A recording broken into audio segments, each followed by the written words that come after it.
Derrick, thanks for taking the time out to sit down and do this interview with us. I appreciate it. Anytime, man. Thanks. I want to get into coaching in general, not necessarily your upcoming season or this team, but how you fell in love with coaching. So when did you realize that you wanted to be a coach? Started when I was senior in high school. My dad had been coach for basketball, football for years, and had an AAU team in the 6th and 7th grade. And he had me coaching, and I loved coaching it. I loved seeing the young men at that point in time get better. I love just to be an positive impact in our lives. What's the most rewarding thing for you about coaching? Seeing, especially at Simpson, seeing my players kind of grow, coming in as freshmen, 17, 18 years old, to being 21 years old when they graduate, and seeing the development over the 4 years has been a blessing to see. Is there a specific coach that you had or that you've seen that made you want to be a coach? The 3 of them. My AAU coach, Coach Norwood from San Diego. He coached me in AAU my junior and senior year. Gave me the freedom just to be a player. And told me, like, this is your basketball team. You go lead and you go do what you need to do. And gave me the confidence going to college on number one, as a player, I can do whatever I want to. No, but in a positive way. But as a coach that is empowering my players to be their best. Coach K, I'm a big Duke fan. So seeing his greatness and how he runs his program, something that I want to do here at Simpson, and kind of finding Jeff Capel, who now is at Pitt now coaching. See the African-American coach like him and his stature to be able to now lead his team, University of Pitt, kind of inspired me to be a coach. You're coming into your 11th season, a lot of memories. Mm-hmm. Does one jump out of your mind as your favorite? Man, the UC Merced game 2 years ago. We were on the bus for like 8 hours, something like that. Oh, more than 8 hours? More, yeah. And then got off, 10-minute warm-up time.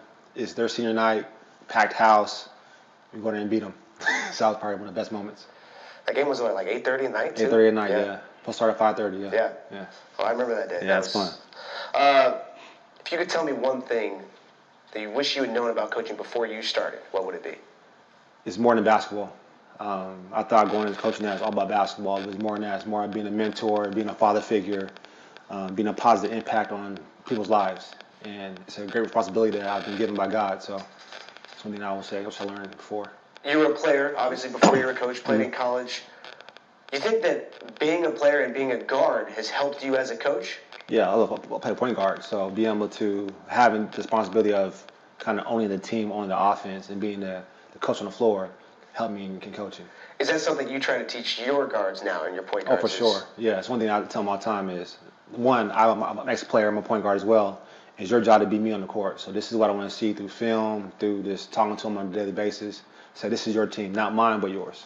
You're now in the off season where you have this more downtime than typical in the season, where you're going every single second. Mm-hmm. What is this time like for you? You get to spend time with your wife and your family. Mm-hmm. Do you enjoy that? I do. Give me time to be more involved with my kids. I mean, during the season it's kind of hard. I'm involved, but I mean, for traveling, getting ready for games and practice, it's kind of tough. Yeah. But now it's like it's their time. I'm still recruiting, doing stuff, but it's more about them than basketball.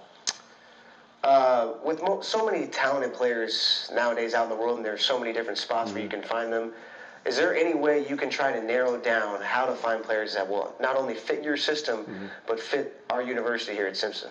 I think what helps, especially this past year in recruiting, is knowing what kind of player I want in our program.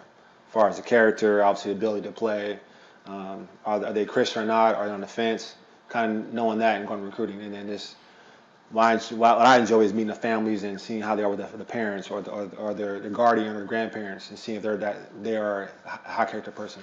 What about the environment here at Simpson on the non-athletic side that you think is appealing to incoming students and student athletes? It's a small campus, and there's a family feel to it. I mean, from our new president down to our AD to our staff, it's all about family. And that's very rare to have at most colleges. Getting into this season now, transitioning into the off season and then coming into next season, what is the best thing I should say that you're most excited about? Our depth. I mean, really deep is coming in this year. Learning from last year's mistakes. I mean, we had some good players, but we weren't as deep. And this year we are deep from top to bottom. I'm pretty excited about that. So with the new president, Dr. Hall, starting here in June, and you've met him a little bit, talked to him, how excited are you to see the impact he's going to have not only on athletics but the entire university? I'm very excited. I mean, he's a guy that thinks outside the box. And number one, his kids play athletics, play sports. His wife was a Hall of Famer in volleyball. So this his impact on that, and his support on athletics would be huge for us. And it's the campus-wide having a leader that wants to improve Simpson, make us better. Derrick, thanks for taking time out of your busy schedule to join us today, man. Appreciate it. Thanks, man. Let's go get some lunch or something, because I'm hungry.